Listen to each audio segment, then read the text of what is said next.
The Michael Hatfield RE team presents Real Estate and More.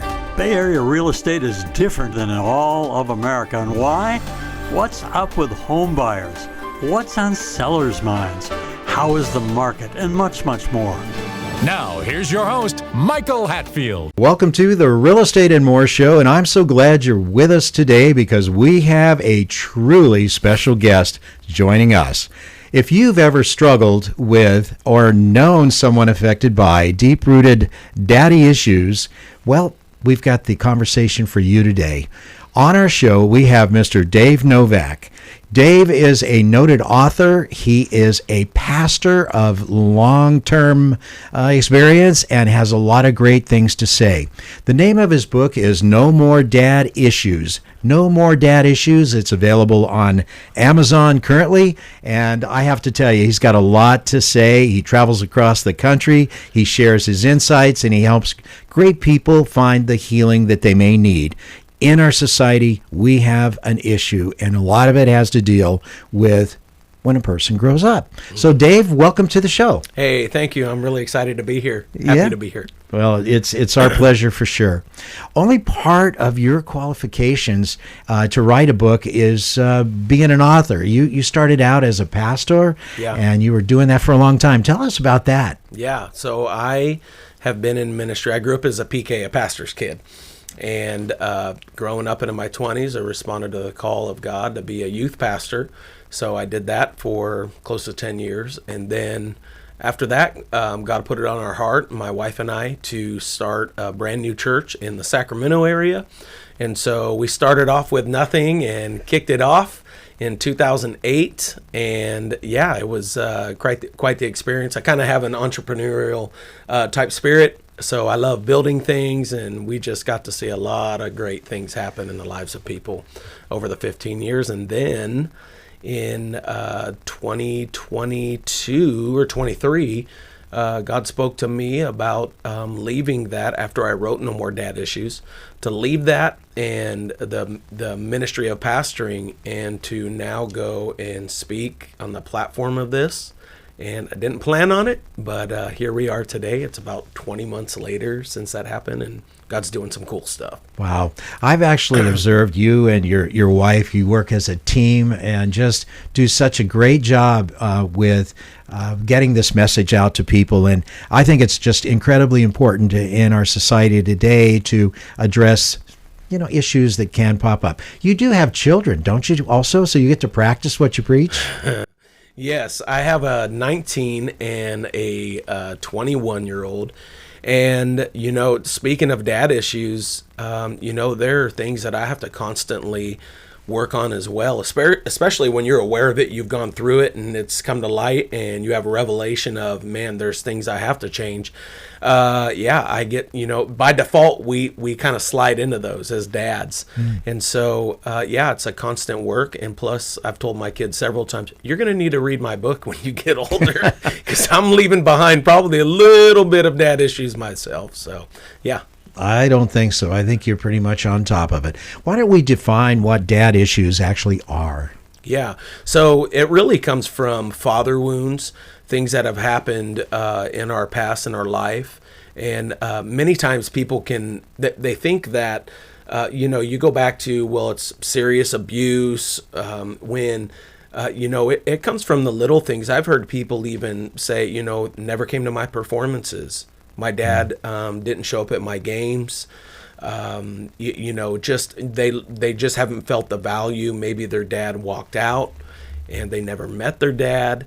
There are so many different things that impact us to where now we are carrying unresolved issues.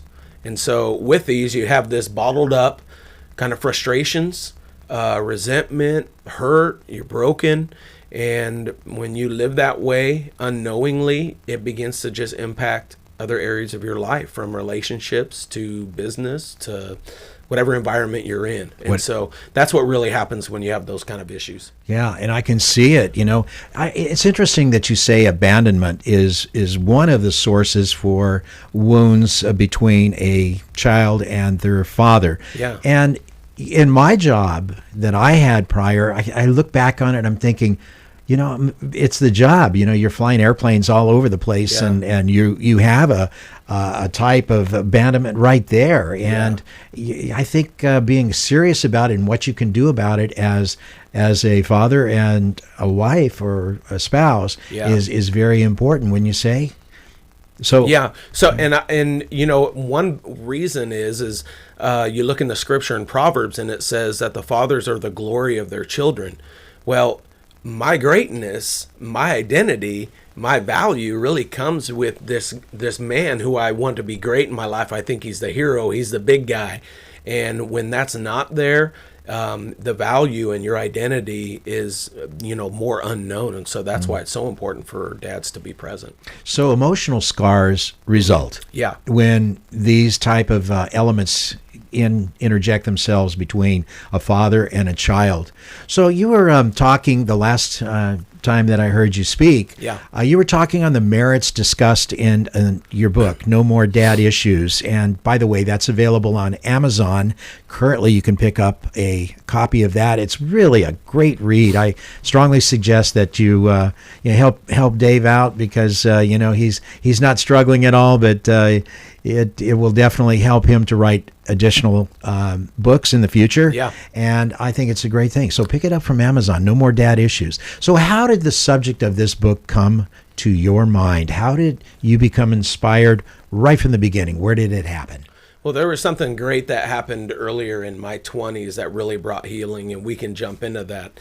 But where things really took off was, my dad and I, who was a pastor, and we were both ministers, we had a pretty bad relationship. And there would be seasons where it was okay, but then there were many times seasons where it was rough, wouldn't talk to each other real hurtful, harmful. I had a lot of bitterness, and I didn't know how to get rid of it, and frustration with him.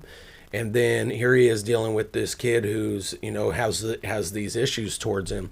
And with that being said, I didn't want to go into his funeral lying. I didn't want to make it sound like, hey, things were great, we were buddies and all of that. I really wanted to go and I wanted to honor him, but I wanted to be honest about our relationship. It wasn't that great. And I think my dad was proud of me doing that we were able to be honest and open. And so there were a lot of known people in our church world that were there. And when I got done, I didn't plan on having a big impact, but it really did. And I had some very key people come up and say, you need to write that, write a book and put that in a book. And for me, I was like, I don't want to cheat what I'd done here. This was for my dad to honor him. But as the months, probably 6 months or so later, I just felt like the Lord said, no, I'm telling you to write the book. And so went ahead, and the book is about my story, where I'm at today, that healing in your dad wounds, you don't wait until they pass away. Many people think, well, my dad's gone, then things will get better for me. When I've known people that their dad has passed away and they're upset at a man who is no longer alive. We're going to take a short break. We'll be right back. RE/MAX. The Real Estate Minute with RE/MAX expert Michael Hatfield. Bay Area housing markets are always changing. What should we think of that, Michael? Mark Twain said, "I seldom saw an opportunity until it ceased to be one." We live in the greatest housing market in the nation, but careful thought should be given each time one buys or sells a home. A good agent can help you grasp a great opportunity. Tell us about discount agents, Michael. Discount agents can list your home, but without telling my secrets, they're unlikely to do all we do for clients. It's an unnecessary risk to save a few thousand by hiring a junior agent and lose tens of thousands through a poorly done transaction. You don't know what you don't know. It's wise to hire someone who does. If you or someone you know is interested in buying or selling a home, call the Michael Hatfield RE/MAX team at 925-322-7775 or go to michaelhatfieldhomes.com. When your real estate needs are beyond the standard and you demand more than the status quo, look no further than the Michael Hatfield RE/MAX Accord team, with offices in Danville and 9 more Bay Area locations. Here's Michael Hatfield to tell us more. Do you have a housing problem, such as you live in a 3-bedroom home with 3 children and need 1 more bedroom? You want better schools, or your kids grown up, moved out, and your home is just too large? Our team is a 5-star agent who serves our clients' housing needs as our #1 priority. Call us for a free buyer consultation to start working on your housing problem now. Let us help you to solve your housing issue, whatever your need may be. Call 925-322-7775 to partner buyer or seller needs with the Michael Hatfield RE/MAX Accord team. That's 925-322-7775. 925-322-7775. Come discover a new level of excellence in real estate with the Michael Hatfield RE/MAX Accord team. Now, back to our show. And so we've got to deal with these issues and have a better quality life. You know, interesting, right along those lines, I like country music. Mm-hmm. And, oh, me too. Yeah, and Cody Johnson. George Strait. George is my friend, by the way. Oh, really? No. Anyway, the point I was going to make is Cody Johnson did this song, Till You Can't. And I don't know if you heard it. No. But I know when you leave here today, you're going to have to pull that up, because that song is right down that vein that you just talked about. The words, the lyrics are just amazingly close. You know, you can always put a ring on her hand, until you can't. You can always do some fishing with your dad till you can't. And it's just a phenomenal book or record. Yeah. So check that one out. So go on. I'm sorry. We were talking about any particular reason you think people just struggle for so long. I mean, if a child has dad issues, they have these issues for a long time. Yeah. They have a hard time getting over them. Yeah. Well, there's a few things that I've noticed that have shown up in me, but also other people. You know, more and more I come in contact with different men and women. Is we have issues like we have a bitter spirit, and since we've been carrying that with our father for whatever reason or reasons, now we just carry that into other situations and environments and with people, and we don't see that. Authority issues, we've had a hard time, you know, authority ripped us off, cheated us, and now we're on the defense.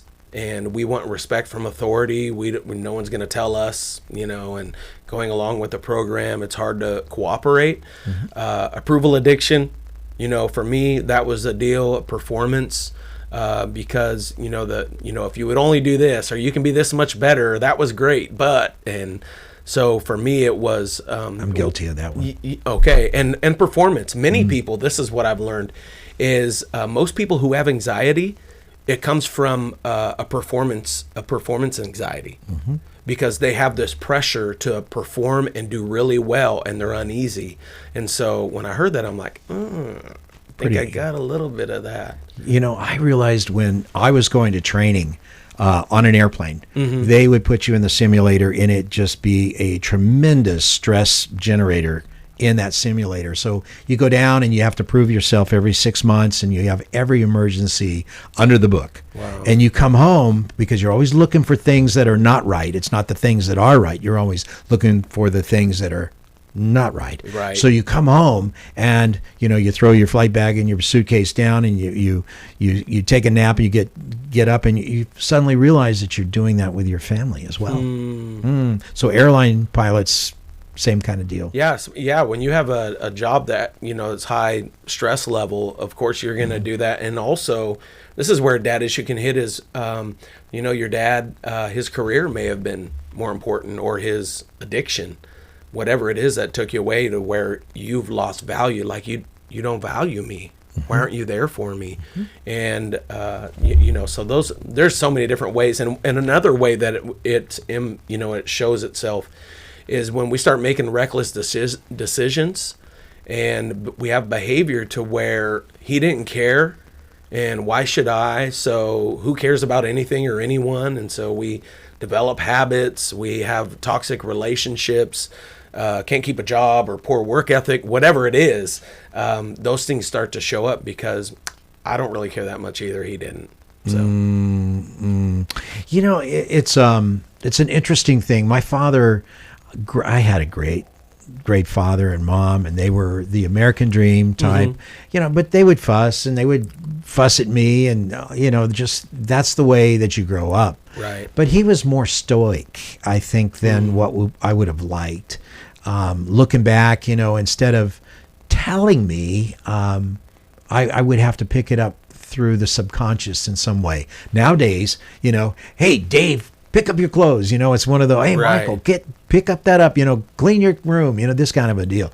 But in my day, when I grew up, and I'm a bit older vintage than you, Pop was, he was stoic, but I always knew what corner he was in. And he was always in my corner. He had, as an example, he had a health issue, and they, you know, removed a lung, and he would still make it to my ball games, you know, he as best he could. And I always knew that he was there. But I like getting all of that through a lot of senses. I don't know how you feel, but if you have somebody that loves you, you don't want to just read it on a text or see it in an email. You want to take it in through your hearing. You want to feel it. You want to see it. You want as many of those senses telling you about that. And I think fathers today, they're so overloaded with the job and what they do and just trying to be a breadwinner, and it's tough.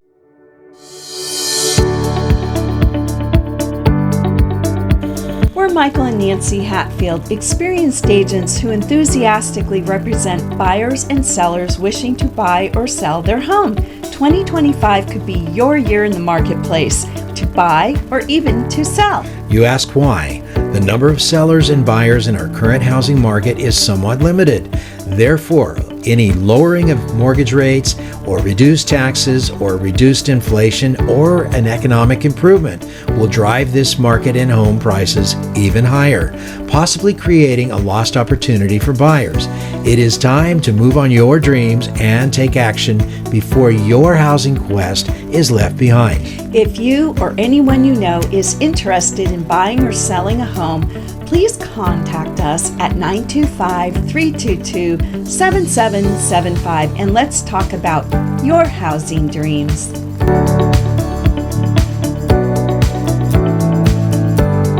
It's not easy. Yeah, and you know, a couple of things too, and I know many people relate to this. Growing up, I don't remember my dad telling me he loved me. Physical affection wasn't something that was there. And when you're missing some key things like that, and you just long for that, and then you have like some poor, difficult things that have come up, some poor relationships or toxic behavior. Now you're wondering this, and I think for so many people, and I haven't been able to put my finger on it until recently, is I'm pretty sure, and I know my dad loves me under the layers, but I don't know if my dad likes me. And there is something way different to where I know he's committed to take care of things. I know, but is he interested in me? Does he want to be a part of my life? And that has really been something in my life to where I want my kids to know I'm interested in you. I want to be around you. I want to spend time with you. What do you want to do? And when we grow up with that question of, I know he's there. I know there's love. I know I didn't hear it or feel it, but I know it's there. I just wonder how much my dad was like, I was important, that he liked me enough. And so that's pretty heavy for some, but it's a reality. It's hard to get those tools as a dad because you're always being deflected or distracted into some other area. It's like, oh my gosh, the car needs tires, got to take that down. And there's always something that gets in the way of that. So it's nothing, I would say in your case, it's I think every child is likely to want the approval of their father. Absolutely. And how you get that approval is how well you do later in life by not having or having emotional scars and dad issues. Yes. You think? Oh yeah, definitely. And I tell people a lot of times, you're never going to grow out of it. It's not going to all of a sudden be gone. There's something that you have to deal with. And I was able to have a key moment with the Lord, and a life-changing encounter. But I've known people, they thought they would go away, or they didn't think they had anything. And for instance, I was at a women's event. I actually spoke at a women's event about this. And I had a lady come and talk to me as I was signing some books. She was 73. And she came to me and said, you know what, today now I know why I've had poor relationships with men. And I'll let men in to an extent, but I keep them away because I don't want to be hurt again. My dad hurt me so much. And so she was 73, and it just dawned on her. But, I mean, thank God she was only 73. And, you know, life could change. And so it was now, you know, so the intimacy portion is there and so strong, but we don't want to live life that long when we don't need to, you know, and so, but God can heal us. Yeah. Now, you mentioned a special event that happened to you. Can you give us a little bit on that, Pastor Dave? Yeah. One thing is, you know, the big lie that I talk about in my book is that if my dad changes, then I can change, then we can change. So the issue is his issue until he tackles the issue, and that's why I have mine, etc. And but the truth of the matter is this: our issue is my issue now, and I can't change him. I can't get him to do anything. And so, I was in a service, and there was a kind of a skit, a drama thing that was portraying a pastor and his son, and they had a lot of conflict. And a pastor would kind of give some tidbits on how to improve this relationship and make it better. And it was a pastoral type event. And so I was looking over to the area where my dad usually sat. And here I am in my mid-20s. And I keep looking there, hoping that he's here, that he sees it, that he's listening, that he can change something so we can get better. And I heard the Holy Spirit just interrupt me in my looking back, and just interrupted me and just said, David, your dad isn't here. I don't want him here, because I want to change and heal you. And when he did that, it just, the personal relationship with God, to where he was like, I'm going to be everything you need. You're not going to need to look to him. You're going to get my approval. You're going to get my love. You're going to get my encouragement. And I knew there was something inside of me. I knew now I have the answer. And the book is all about that. Like, now you have the answer. Now you can move forward, and now you can begin to grow. And it wasn't about trying to build back that relationship with my dad, because I can't make him reconcile. My thing was, I just want to be a better man. I want to be a better father, husband, etc. So, yeah. Wow, that's a really powerful story. Yeah, it was incredible, man. Yeah, you're never going to ever forget that one. Yeah. Yeah. No, life-changing. Do you have any other stories that you've heard from other people in your congregation that have father issues, and they're interesting for our audience? Yeah, so, you know, one thing in the book that, you know, and when you write a book, you're just writing your story and you don't know how it's going to affect people. But I've had people mention basically what they were going through, and I said words in the book that resonated with them. They couldn't put it into words, but I'll mention things, and right away it hits them and it pierces their heart, and it exposes like the brokenness, which gives them hope for healing. But I had one friend of mine, he read it, and his dad had been gone for about 11 years. And he said, man, when I read this, it just hurt my heart. And he broke down in tears because he realized he was carrying that against his dad. And it was in that moment to where, you know, he understood, I've been angry at my dad for dying. He's been, you know, I mean, it's so crazy how these things impact us. We don't even know.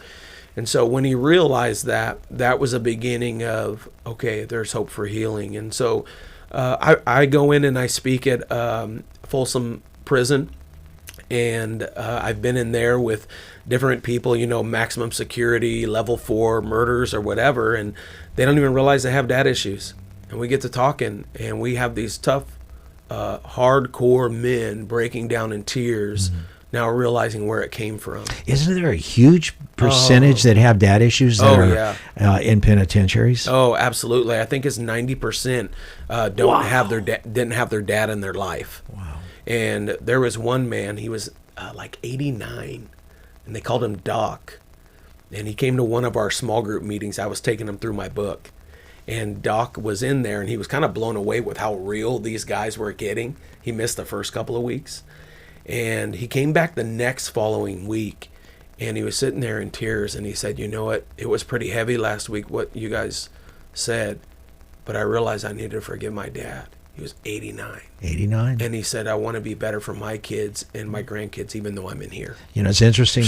My son and my daughter, you know, they credit my parents as being, you know, pivotal factors. I don't know if they're trying to make me jealous or whatever, but in their life. And I did notice that they were much more loving, less stoic than they were with me when I was growing up. So over time, people learn, and I guess it matters that you learn, not necessarily when you do. It's better if you do learn it earlier, but other. We're going to take a short break. We'll be right back. There's a shortage of Bay Area homes for sale, and you've been watching home prices rise year after year. And now your home is worth a great deal more, and you're thinking, time for something new. Why not sell before interest rates and market conditions change everything? You'd like experts who can help you get the best deal possible, negotiate on your behalf, and work hard to ensure a smooth transition. List your home with us. If you're buying or selling a home, call us now. Working with Michael and Nancy, I was a first-time home buyer, and I was very nervous about the process. I didn't really know what to expect. Michael and Nancy were able to take that fear away from me and answered all of my questions. They were right by my side the entire time, and they really helped me find the perfect home for me, and I'm so thankful. For excellence in real estate, call the Michael Hatfield RE/MAX team at 925-322-7775 or go to michaelhatfieldhomes.com. Now, back to our show. So if we were to say what was the most important thing for people to learn at a young age to avoid these dad issues, what would you say would happen? I mean, what should a person do? As much as we can, if we're able to, and I learned this later, into my, late 20s, going into my 30s, if we can somehow understand and know the story of our fathers, because more than likely the way they're treating you is a default that they got, and they're just, without even knowing, and I've done it, they're just repeating the cycle. But it's when you take time to understand, it's, for me, it dawned on me, and I write about it in the book, how could my dad have known? My dad was thrown into orphanages, foster homes. He got into crime. He was in juvenile hall, youth authorities, went to prison, and he went through all of this. His dad wasn't in his life. His uncle beat him with hoses. Once you learn that, it's like, man, my dad had a crappy life. For me to just go through the issues that I have, I'm actually almost lucky. And so if we can somehow, I had to get past the resentment and hurt to be able to look at, there could be a reason for this. I don't want to let him off the hook, but there could be a reason for this, and that comes with maturity too. That's not an easy place to get. Now, I think I remember a real key point, and you may be saving it for the conclusion. If a person is looking to be able to deal with these internally, these issues, then you're going to have to go to the bank. Mm-hmm. And your bank is not as big as God's bank. Yeah. You got to think about that. Maybe a little bit more on that. You think you got some great words on that? Your bank, you don't have the tools. Right. Whereas your faith. Right. And believing it's limitless. Yeah. Well, and a big part of it is going to our dad's bank that we're trying to make withdrawals. I call it like a love bank, a bank of love. And we're trying so hard to get the love we need from our dad. And the way that we need it, what we need, with the times we need it, and we're going and we're trying to take withdrawals and not understanding there's insufficient funds. It's just never going to be able to fulfill completely, maybe some. But when we understand that we have the Father of compassion, the God of love, whose bank account is never runs dry. He's full of love. It's in abundance. It's the word compassion means to suffer with. He hurts for what hurts us. and wants to heal us and help us through. And so I just try to encourage people with that. This is where you get to know really the love of the Father, the true Father, who won't mess up, cheat you, do you wrong, and will always be patient with where you are and gentle. And so when we can start moving down that road, we find more and more healing. It's not, and again, what we need is also in that bank is the grace to forgive, which it can be difficult. But I share in the book as well that forgiveness is not a one-time decision, but a daily rehearsal to where, I want to live a life of forgiveness. I don't want to live a life of bitterness and resentment, but I want to begin to forgive my dad. And if every day it has to be something repeated, then I will, because forgiveness is setting a prisoner free and then finding out the prisoner was you. Yeah, boy. It's all really good information. And that basically wraps up our episode. We could have talked for another half hour. I'm going to have Dave back on the show. He's the author of No More Dad Issues, and we're just blessed to have him on the show today talking about his book. He also has another one coming up that is also out on Amazon, and that one is called Fearless Men, and it is conquering the struggles, insecurities, and pressures of your soul that threaten your soul. And so that came out September of 24, just for men. Wow, just so great to have you on today. Well, thank you for being on the show today, Pastor Dave Novak. Absolutely. Author of No More Dad Issues, and the new book, which is your homework because he just said it, and the name of it, and it's going to be out, I guess, right now, right? Yep. Anywhere books are sold on all of these. Yep. That's great. That's probably your partner doing all that. She's really something. Yeah. So thanks to all of our listeners for tuning in, and you've been listening to the Real Estate and More Show, and I'm your host, Michael Hatfield. We'll be back in a moment with our next special guest. Stay tuned. Please remember to go to our new YouTube handle, My Real Talk Show. That's My Real Talk Show at youtube.com, and touch that subscribe button. You can also find past aired shows at our handle, My Real Talk Show, on youtube.com.